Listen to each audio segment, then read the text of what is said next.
Ayan, napakaganda po ng ating title ngayon, Nourishing the Future, Strengthening Breastfeeding for a Sustainable Start in Life. So ito po yung ating mga topics to discuss. Introduction to breastfeeding, shared responsibility in breastfeeding, building a breastfeeding network, techniques for proper latching, breast milk expression and pumping, breast milk storage, returning to work while breastfeeding. And yung second topic po natin, which is the Legal Rights Republic Act number 10028 or the Expanded Breastfeeding Promotion Act of 2009, Executive Order number 51 or the Milk Code of the Philippines.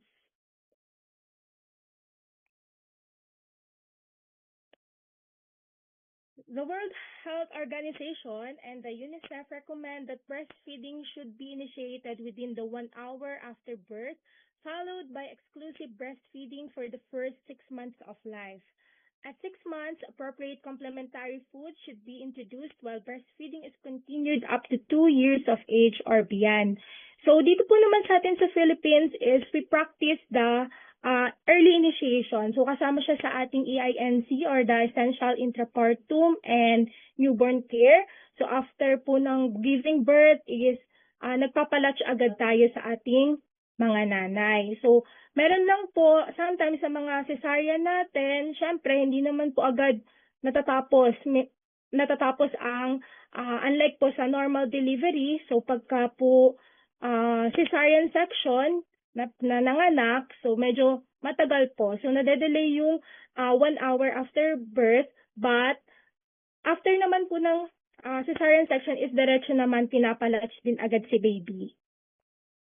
So ito pong ating trend sa breastfeeding dito sa Philippines. This is from the Philippine National Demographic and Health Survey of 2022. 40.9% of infants 0 to 5 months were exclusively breastfed. So, as you can see po, from 0 to 1 month, 53.5% yung nagpapa-breastfeed, and then 2 to 3 months ng baby is bumaba tayo to 47.3%, and then yung 4 to 5 months is mas bumaba siya to 27.3%.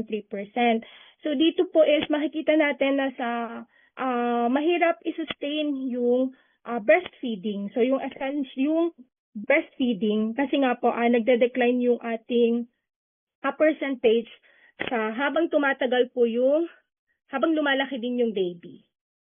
At the population level, breastfeeding has substantial potential to improve child survival. WHO estimates that more than 820,000 deaths among children under 5 could be prevented every year if breastfeeding were optimized globally. So, totoo po yun na dahil ang breast milk po natin, galing po sa isang ina, ay maraming nutrients na kailangan para sa ating mga anak. So, sabi nga po dito na 820 deaths ay among children under 5 ay can be prevented if the breastfeeding were optimized. Yun po yung mga infection, kagaya po ng respiratory infection and also po diarrhea. Next po is, what is breastfeeding? So, unang-una po, what is breastfeeding? Early bonding po ito sa mother since yun po dun po mag-start ang bonding nila ng mother sa breastfeeding po, yung unang latch or yung unang hakab po. And then natural nutrition since ang breast milk natin, lalo na po yung first milk na lalabas sa bagong panganak na ina ay ang colostrum. So nandun po lahat ng nutrients na kailangan ng ating mga sanggol. Breastfeeding is the process of providing an infant with breast milk directly from the mother or through expressed breast milk. It is recommended as the optimal source of nutrition for infants because breast milk provides essential nutrients, antibodies, and other protective factors that support the baby's growth development. And po, since after po manganak kasi, since meron tayong blood loss, magkakaroon ng blood loss naman po talaga pag nanganak, ang ginagawa po pagka tayo nagpapa-breastfeed So, meron pong nagre-release po tayo ng hormones sa yung mga nanay po nagre-release ng hormones ng oxytocin, which is yung hormones po yun na yon ang susupport para po yung hindi po tayo duguin. So, kaya po, ang usually po kasi, ang number 1 po na cause ng maternal mortality sa atin ay blood loss. Yun po. Kaya po, napaka-importante ng breastfeeding, hindi lang po para sa baby, kundi para din po sa isang ina. So, next naman po is in their cognitive development. So, sa mga baby natin, para po sa mga nakapagpa-breastfeed na mommy, so, tama po ba or agree po ba kayo na ang mga anak nyo ay lumaking matalino dahil pina-breastfeed nyo po? Kay Ma'am Thea. Dahil 4 years si Ma'am Thea ang nagpa-breastfeed, so, Ma'am Thea, tanong ko lang po sa'yo kung naniniwala ka po bang lumaking matalino ang iyong anak? Miss Thea? Ay, mukhang nawala si Miss Thea. So, yun po, dahil since ang breast milk na po is maraming nutrients, so minerals, lahat po ng mga kailangan ni baby is nandoon. So, magkakaroon po ng brain development and neurodevelopment si baby, which is magko-contribute po dun sa cognitive development niya. Next naman po is the higher education, since nga po lumaking matalino ang anak natin, so magkakaroon po ng higher education and increased productivity, stronger economies, and the lower healthcare cost. So, sa lower healthcare cost, hindi lang naman dahil makakatipid tayo sa pagbili ng formula milk, but also malalesen po yung pag-visit natin sa hospital dahil nga ang ating mga anak ay lumaking malusog. Next naman po ay sa shared responsibility in breastfeeding. So, tama po yun na ang pagpapasuso po ng isang nanay ay hindi lamang po responsibilidad niya. So, lahat po tayo, ang kanyang asawa, ang family, community, and also the healthcare workers ay meron pong responsibilidad.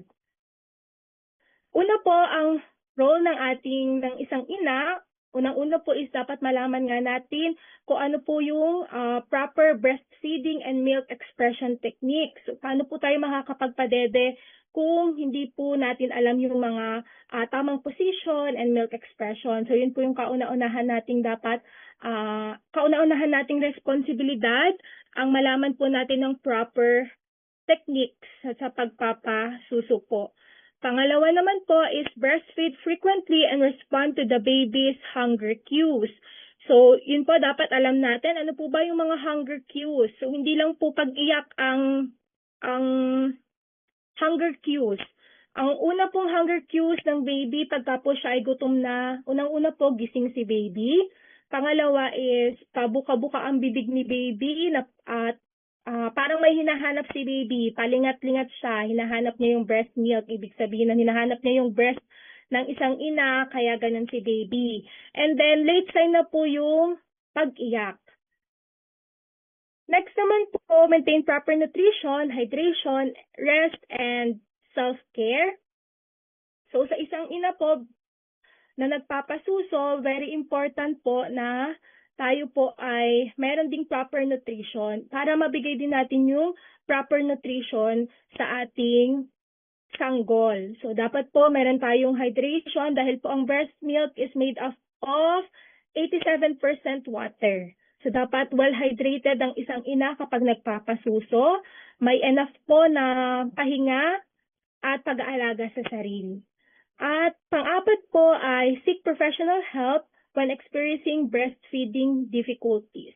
So, totoo nga po talaga na ang pagpapasuso ay hindi po madali. Talagang, lalo na po sa mga first-time mom, lagi pong na-encounter ko sa mga first-time mom is nahihirapan silang magpasuso. Kaya po, kapag nahihirapan, pwede po tayong magpatulong sa mga professional na yun po, para po makapagpadede po kayo ng maayos.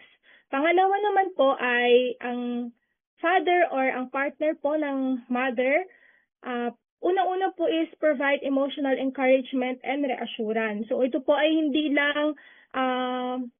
hindi lang po ito responsibilidad ni mami, ito po responsibilidad din ng ating mga partner or asawa na mag-provide po ng emotional encouragement and reassurance. Since pag bagong panganak ka is iba po din talaga ang feeling ng bagong panganak. So parang marami kasing adjustment and maraming pagbabago sa katawan. Kaya as a partner, we should provide emotional encouragement and reassurance. Next po is help with household chores and baby care.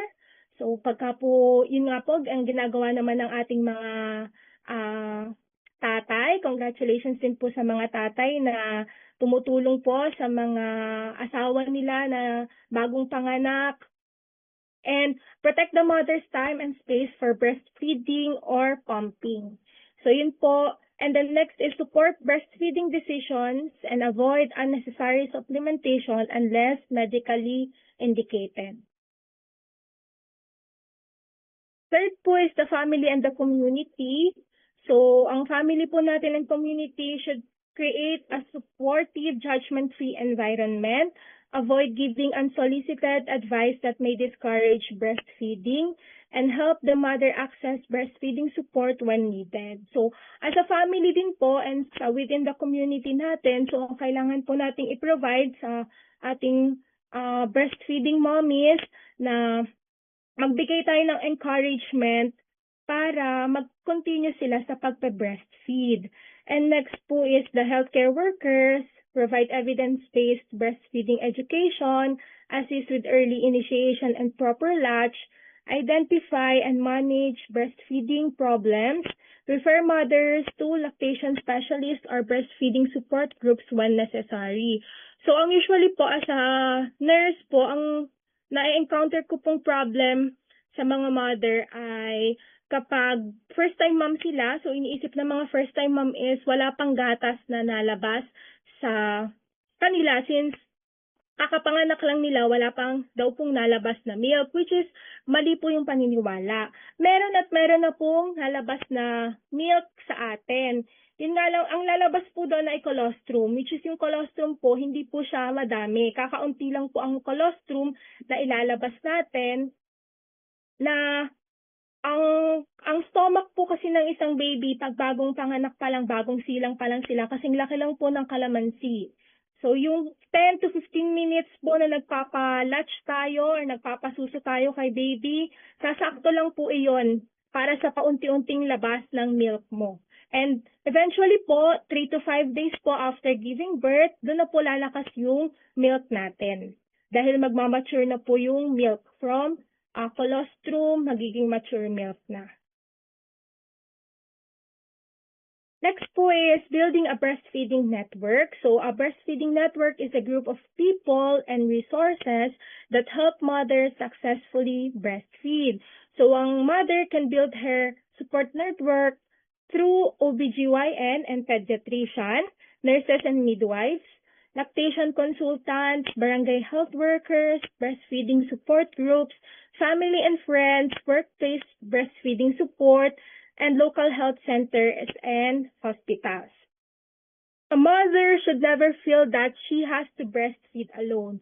So para po sa lahat ng breastfeeding mom and sa mga pregnant mommy natin na participant din natin ngayon na gustong magpa-breastfeed, dapat po yun. You should never feel that you have to breastfeed alone. Hindi lang po ito responsibilidad nyo, ito po ay responsibilidad ng lahat ng nakapaligid po sa inyo at pwede po kayong humingi ng tulong kung nahihirapan po. Next po is the techniques for proper latching. So ito po yun. Tuturuan ko po kayo ng proper latching. Una po is proper latch helps the baby transfer milk effectively and prevents nipple pain and trauma. So tama po yun kapag tama ang papasuso natin, tama ang pagsuso or pag-latch, paghakab ng sanggol sa atin, hindi tayo makakaramdam ng kahit anong sakit at hindi magkakaroon ng trauma ang ating nipple. Remember, bring the baby to the breast, not the breast to the baby. Signs of a good latch. So, unang-una po, pagka Ang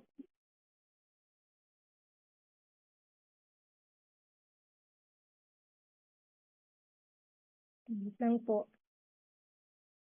So, una pong sign ng good latch ay, una po is the baby's mouth is wide open. So, malaki ang buka ng bibig ng baby kapag siya ay tama ang pag-latch niya. Pangalawa po, baby takes in a large portion of the areola, not just the nipple.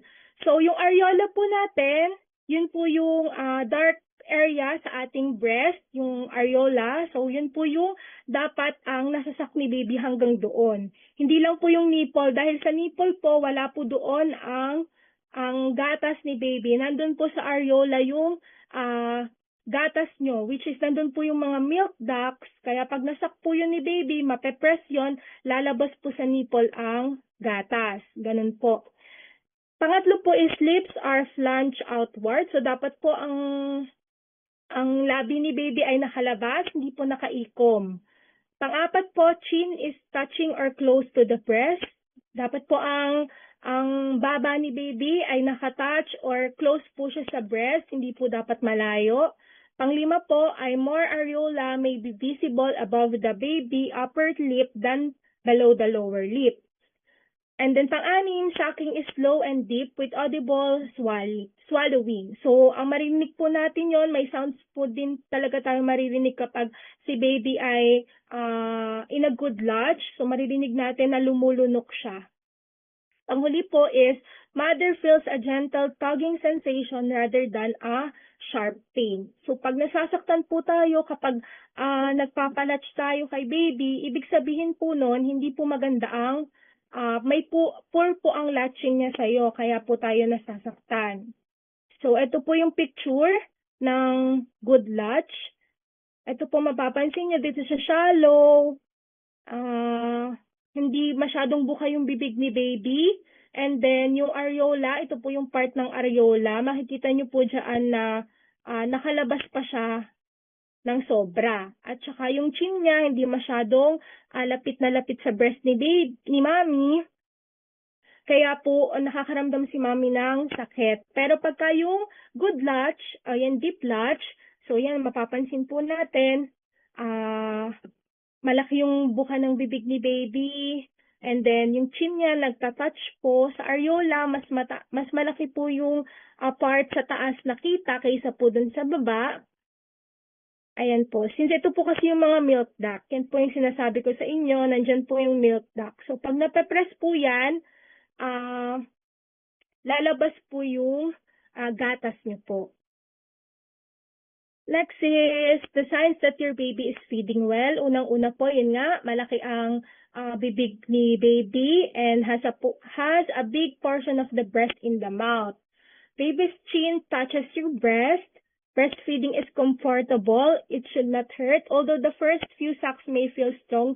So sa una, mararamdaman nyo nga po na medyo masakit kasi medyo masakit po. Pero habang tumatagal, dapat po ay nawawala yun. Napapalitan siya ng magiging comfortable po kayo.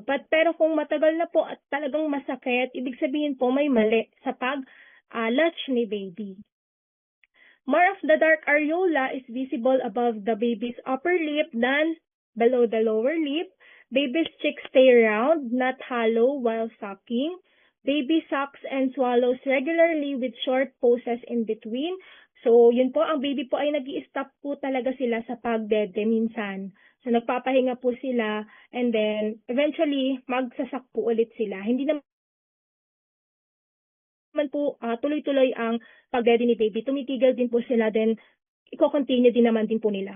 And then last po is baby lets go of the breast on their own when finished.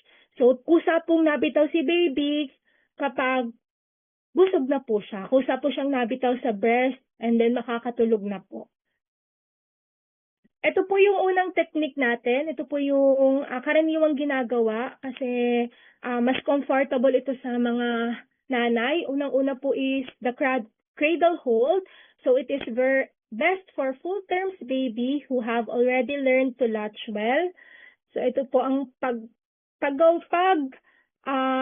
gawa po nito ay unang hahawakan mo ang head ni baby gamit ang same arm. So kung sa right side ka po right breast ka breastfeed, so doon mo si baby hahawakan sa right side mo. Yun po yung cradle hold. Hawak mo lang siya and then susuportahan mo yung back ni baby.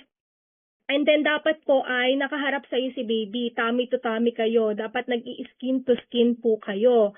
Advantages of this is comfortable for most mothers, easy for older infants, and promotes close bonding. Pangalawa po is the cross cradle hold. Ito naman po ay kabaliktaran. So kung sa cradle hold po, sa right breast ka, di right arm din po yung panghahawak mo. Yung cross cradle hold naman po, kung right breast po ang inyong ipapa-breastfeed, sa left arm mo po kakapitan si baby.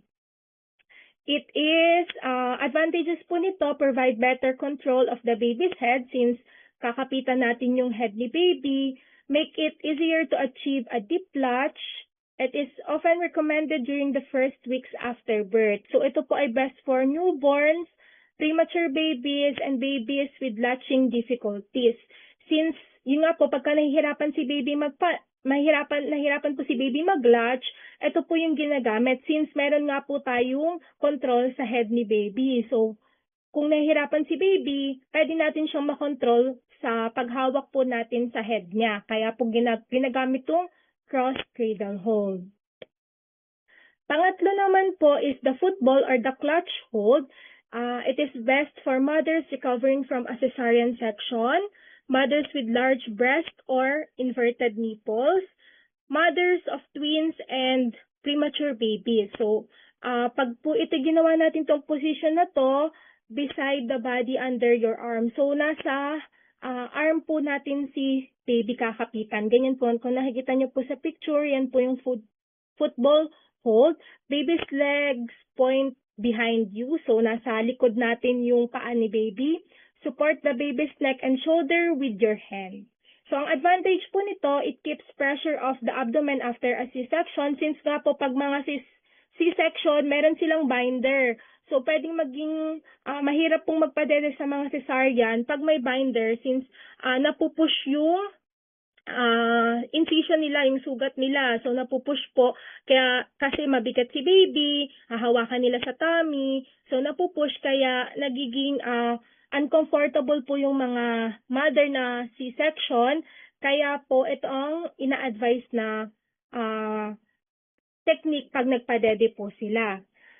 And then another advantage po nito, allows better visibility of the baby's latch, helpful for feeding twins simultaneously. So pagka po twins, yung isa pong baby nasa kabila naman, ganyan po. Nasa kabilang arm naman ni mommy pagka twins yung baby na papadidehe ng sabay. Pang-apat po is the side-lying position. So ito naman po ay best for nighttime feedings, mother recovering from childbirth, and mother who needs to rest. So usually po yan po yung ginagawa pagka po napapagod si mami, nagpapahinga, at yun nga po sa gabi.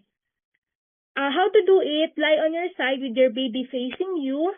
Keep the baby nose level with your nipple.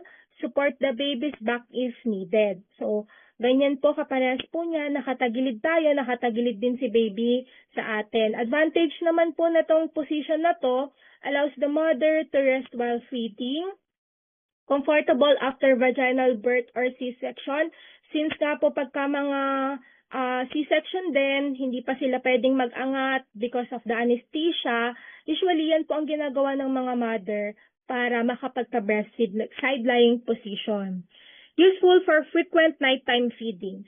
Ang safety reminder lang po dito is after you breastfeed po si baby, ilalay down po natin siya ulit sa safe sleep surface. So, wag natin hayaan si baby nang nakatulog ng nakatagilid.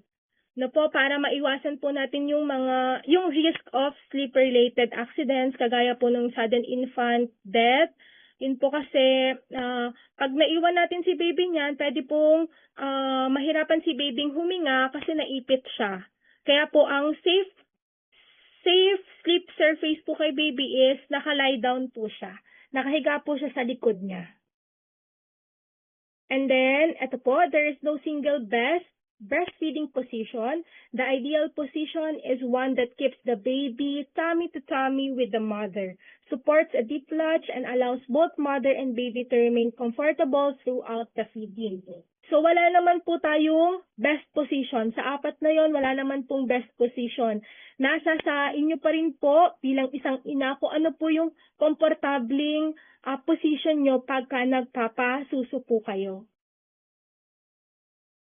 And let's move on po sa breast milk expression and pumping. So may tatlo po tayong klase, hand expression, manual breast pump, and yung mga electric breast pump po. Una po muna is the hand expression. Karaniwan ito po yung ina-advise po namin pagka mga unang araw pa lang ng panganganak. So una po is panatiliing malinis po ang kamay. And then prepare a clean and sterilized container to collect the mix. So pwede naman po ng sterilized container, bottle, or the milk bag po. Find the right spot. Place your thumb and fingers around the breast about 2 to 3 centimeters behind the nipple. So, yun po. Well, hindi po sa nipple ang pipisitin na ang ating ipe-press. Yung areola po, yung pong dark area ng breast natin, yun po ang ating hahawakan ng make a C shape, dun po, thumb and the finger. So, dun po natin, yun po ang ating ipe-press para maglabas ng milk, hindi po ang nipple. Dahil sa nipple po, yun nga po, sinabi ko kanina, ang nipple po, wala pong gatas yan. Naandoon po sa areola ang milk ducts, kaya yun po ang ating ipe-press para maglabas tayo ng milk. And gently press and squeeze the breast. It should not hurt.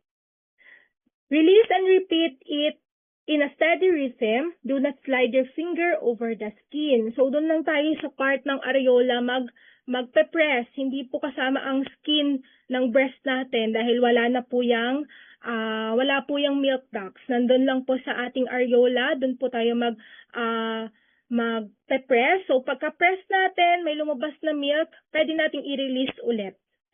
Then, ulitin po natin ulit.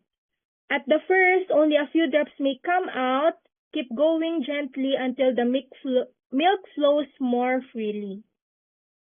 When the flow move your fingers to another area of the breast.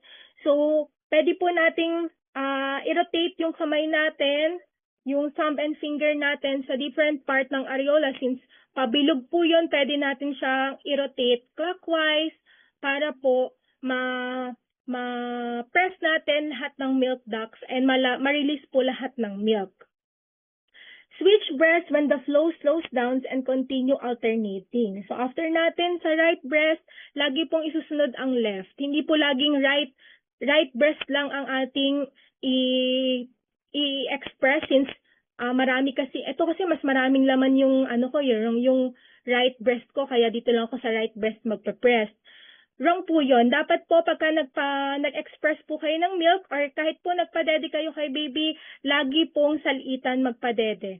Right and left po tayo magpapadede. Wag lang po laging right, wag lang po laging left. Para parehas po yun ma-stimulate, parehas maglabas ng maraming milk.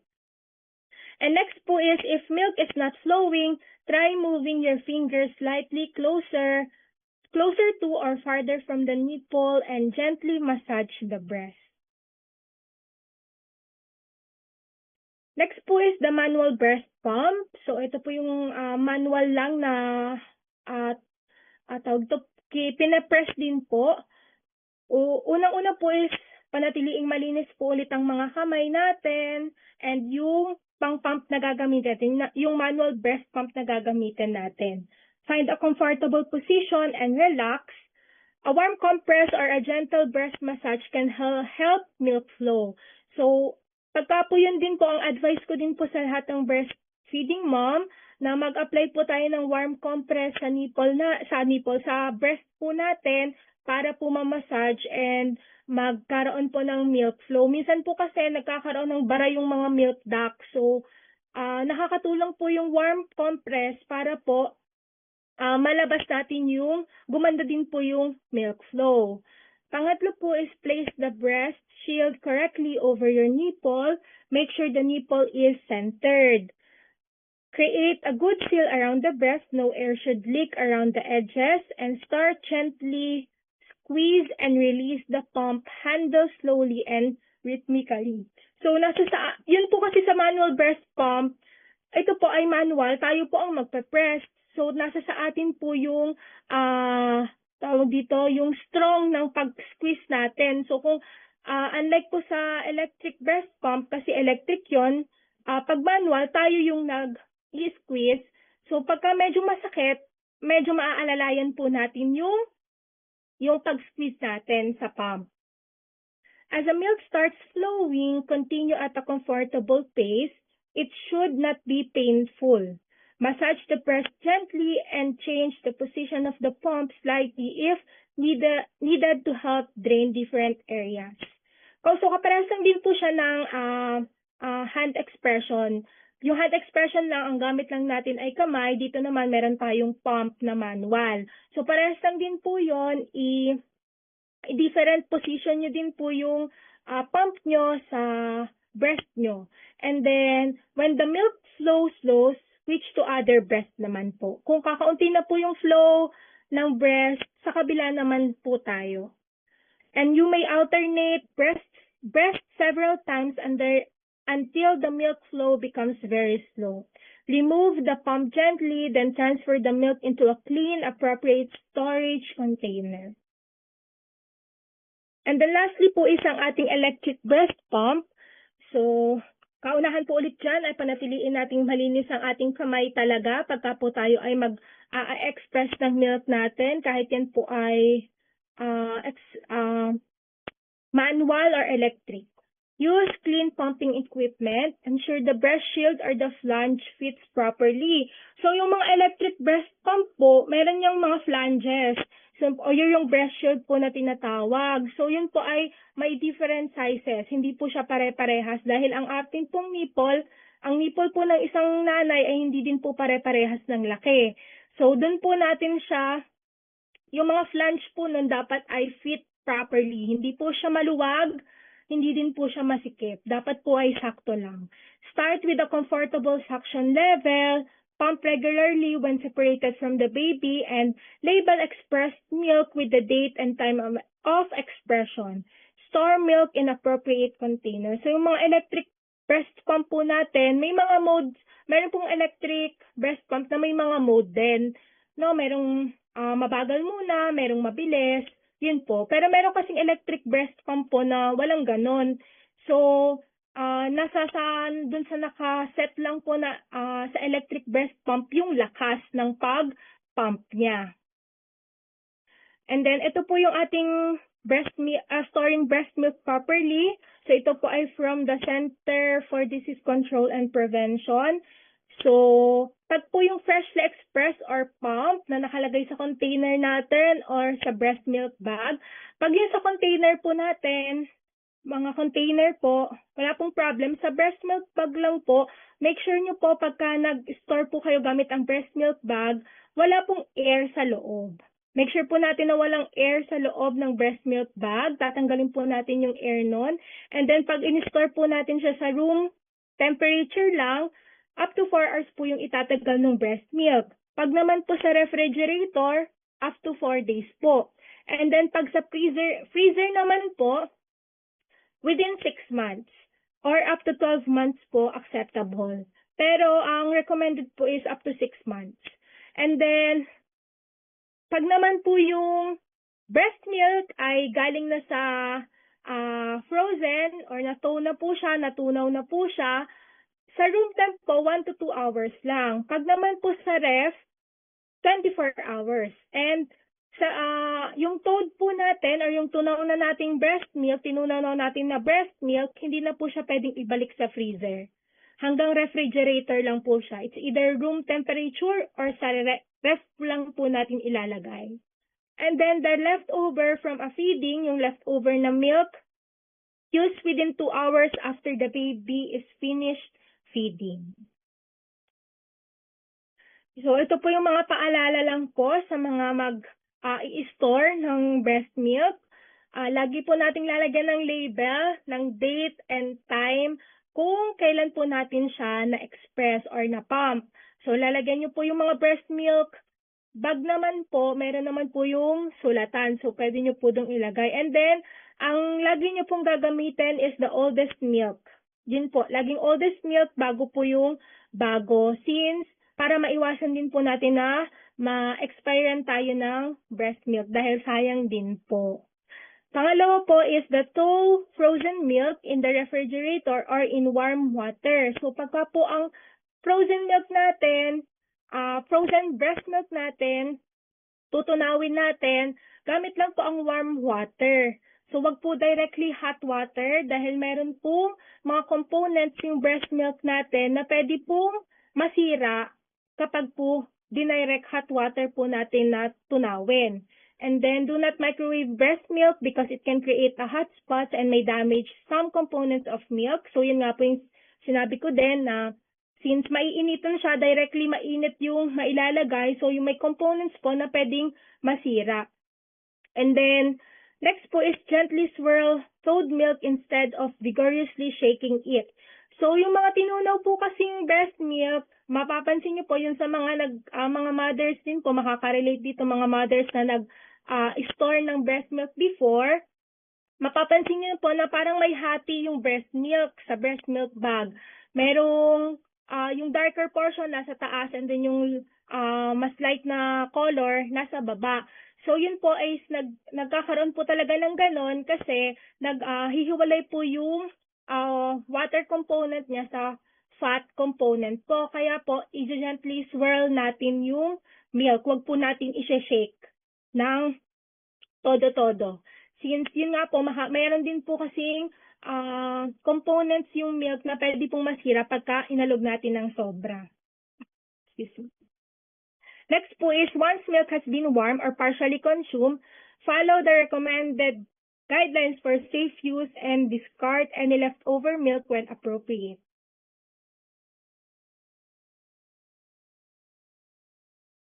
Next po is, when returning to work while breastfeeding, so meron kasi tayong mga mommies na nag-work din right after po ng maternity leave, babalik na sa trabaho.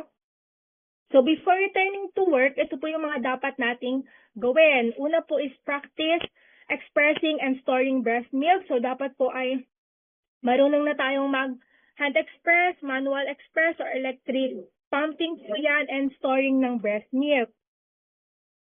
Pangalawa po is introduce the caregiver to proper milk handling. Kung sino man po yung mag-aalaga sa ating sanggol, kapag bumalik na po tayo sa ating mga trabaho, tuturuan po natin ng proper milk handling yung caregiver ni baby. And establish a feeding and pumping routine. Yun po, very important po yung routine ng feeding and pumping kapag babalik ka na sa trabaho. And prepare enough milk for the baby's needs while the mother is away. Discuss breastfeeding and pumping arrangement with the employer. So, mamaya po is aaralan din po natin yung arrangement na yan sa employer. And then, next po is, pag nasa trabaho naman si mommy, express milk regularly, ideally around the times the baby would normally feed. So, kung ang baby po natin sa umaga ay dumedede ng 8 a.m., so, pag nasa trabaho na tayo, yung 8 a.m. na feeding dapat ni baby, sabayan po natin ng expression. Since hindi natin mapapalat si baby sa atin directly kasi nga ay nasa work na tayo, so, irregular natin na ipump na isabay siya sa feeding ni baby pag nasa work na po tayo. Use a clean and private lactation area, store expressed milk safely, and maintain adequate hydration and nutrition. And then, when you're reunited with the baby, so kung nakauwi na po tayo after work, I encourage pa rin po na direct breastfeeding ang gawin pa rin natin kay baby. Continue breastfeeding during evenings, nights, day off, and weekends if desired. Returning to work can be a transition, but with proper planning and workplace support, breastfeeding can continue. Okay, ano na po tayo, forward na po tayo sa ating legal rights. Una po ay ang ating Republic Act 10028, Expanded Breastfeeding Promotion Act of 2009. So Republic Act 10028, known as the Expanded Breastfeeding Promotion Act of 2009, expands the promotion and protection of breastfeeding in the Philippines. It was approved on March 16, 2010 and amended Republic Act 7600 or the Rooming In and Breastfeeding Act of 1992. Republic Act number 10028 requires workplaces and public centers to set up private lactation stations, grants nursing mothers paid break times to express milk, and promotes infant feeding practices across the Philippines. So the Republic Act 10028 aims to protect and promote and support breastfeeding as the normal, natural, and preferred method of the infant feeding, provide mothers and families with appropriate information about breastfeeding, ensure access to lactation care and services, support breastfeeding mothers, including those who are part of the workforce, and strengthen breastfeeding practices in healthcare institutions. So ito pong ating Republic Act na to ang nagpo-protect sa mga breastfeeding moms na magkaroon po sila ng time para po express ng milk pag nasa trabaho na sila. So ito po yung mga important provision, promotes breastfeeding as a national policy, requires appropriate support for breastfeeding mothers in workplaces. And it requires employers to establish lactation stations in appropriate workplaces, provides breastfeeding employees with breastfeeding breaks in addition to regular meal breaks, encourages the establishment of breastfeeding support programs, promotes breastfeeding education and information, and supports the implementation of breastfeeding-friendly environment. So, at sino-sino nga po ba ang mga meron dapat lactation station? So, unang-una po ang health facilities. So, yun po yung mga hospitals natin. Dapat po ay merong lactation station or the breastfeeding area. Mga hotel po, schools, workplaces, government offices, and other covered establishments and public places. So, the general rule is establish a lactation station and there's an exemption po.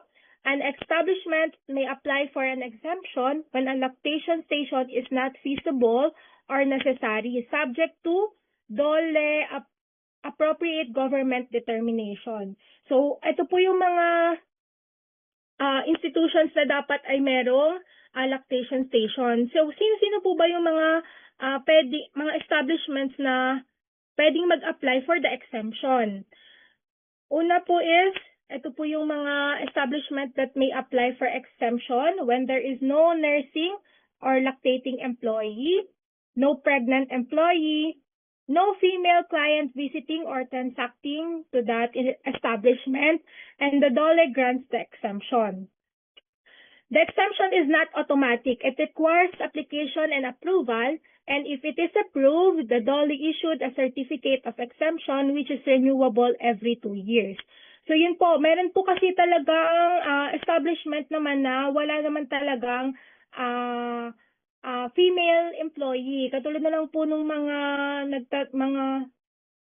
establishment po na ang nagtatrabaho lahat ay mga lalaki. So hindi naman po necessary na kailangan nilang maglagay ng lactation station. Kaya po merong exemption po doon sa ating batas na subject for approval pa po ng DOLE, and it is renewable every 2 years.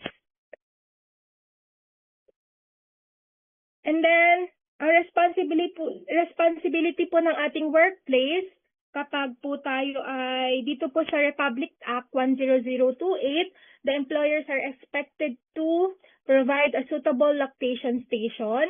So, ang lactation station po dapat ay merong meron po hugasan, merong refrigerator, merong table. Allow breastfeeding employees reasonable break periods to express breast milk. Yun nga po yung sinasabi ko na dapat before tayo bumalik sa work natin is makikipag-coordinate tayo sa ating employer kung ano yung time na ibibigay sa atin or the break para makapag-pump tayo ng breast milk. Support breastfeeding employees without discrimination. Promote a workplace environment that enables continued breastfeeding. Responsibility naman po ito ng mga employee na nagpapa-breastfeed. So follow the workplace procedure for using lactation facilities. Practice proper hygiene and safe milk handling. Proper label and store express breast milk and coordinate pumping schedule responsibly while maintaining work duties.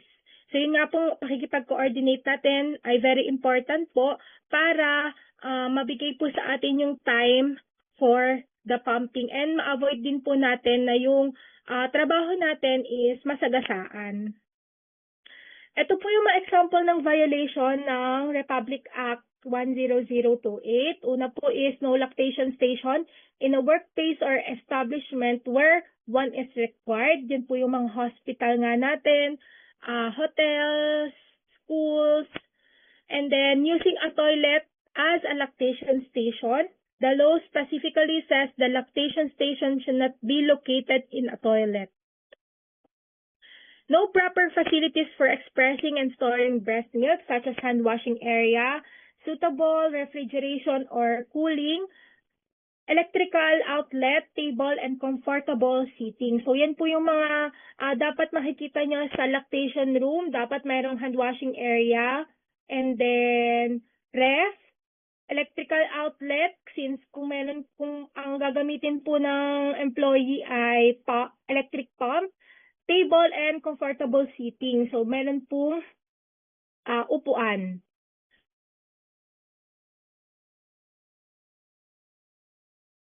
Next po, the Milk Code of the Philippines. So, EO number 51, also known as the National Code of Marketing of Breast Milk Substitutes, Breast Milk Supplements, and Related Products, regulates the promotion and the marketing of breast milk substitutes and related products. Kung yung Republic Act po natin is nagpo-protect sa mga breastfeeding moms, ang ating Recording naman in progress. ang Executive Order number 51 naman is the one that protects the breast milk. Its main goal is to protect and promote breastfeeding and ensure that mothers and families receive accurate and appropriate information. The Executive Order 51 covers the infant formula, breast milk substitutes, certain milk products, foods and beverages marketed as partial or total replacement for breast milk, feeding bottles, teats, or the pacifiers po. Breastfeeding is the preferred method of infant feeding. Breast milk substitutes should not be promoted in ways that undermine breastfeeding. And then marketing and advertising of breast milk substitutes are regulated. Health workers must provide objective and evidence-based information. The manufacturers and distributors must comply with regulation regarding the promotion and distribution of covered products. Donation and promotional activities involving breast milk substitutes are regulated particularly in healthcare settings. So, sa mga hospital po, lalo na po yung mga mother baby-friendly hospital, so diyan po ay never po nagpa-promote ng milk formula. So, wala din pong bottle, wala din pong pacifier na allowed. Ito po yung mga example ng violation sa ating milk code. Una po ay giving free samples of infant formula to mothers or families. So, ito po yung annex po is giving promotional gifts or discount for breast milk substitutes. And number 3, advertising infant formula directly to the general public, especially in ways that promote it is as better than breastfeeding. Displaying poster, brochures, or promotional materials for infant formula inside the health facilities, distributing formula samples to pregnant women or breastfeeding mothers through health workers. And then next po is giving incentive, gifts, or sponsorship to health workers to promote a particular milk product, promoting breast milk substitute inside hospital or clinics in a way that influences mother to use them unnecessarily, using health professional or celebrities to endorse infant formula or suggest that it is equivalent or superior to breast milk, providing formula company promotional materials or branded items to health workers or patients. And last po is giving misleading information that discourages breastfeeding or suggests that formula is necessary without a valid medical reason. So yung ating pong milk code, ang pinoprotektahan po nito is the breastfeeding, the breast milk. So pagka po ang nakalagay naman po, di ba kung nakakita naman po kayo ng formula milk, nakalagay po doon sa formula milk na ang gatas ng ina pa rin ang nare-recommend. Dahil ang gatas po ng ina ay talagang para sa sanggol. At ang gatas po ng mga baka ay para lamang sa baka. So pagka yan po yung mga violation po natin sa milk code, kapag po may mga mga health workers po kayo na kilala or sa health facilities na may nakita po kayo nagbebenta ng formula milk or any milk that can substitute to breast milk, it is a violation po sa ating milk code. And meron din po yung penalties. Ang mga penalties po ay 2 months to 1 year imprisonment, 1,000 to 30,000 fine, or pwede pong both. Meron na tayong fine and meron na din pong imprisonment. And repeated violation may result in suspension or revocation of license and permit.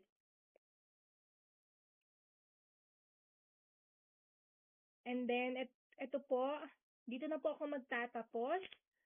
Breastfeeding is not a one-person job. When families, healthcare workers, communities, workplaces, and government work together, we can create an environment where every mother is empowered and every baby has the opportunity to receive the best possible start in life. Thank you po and God bless.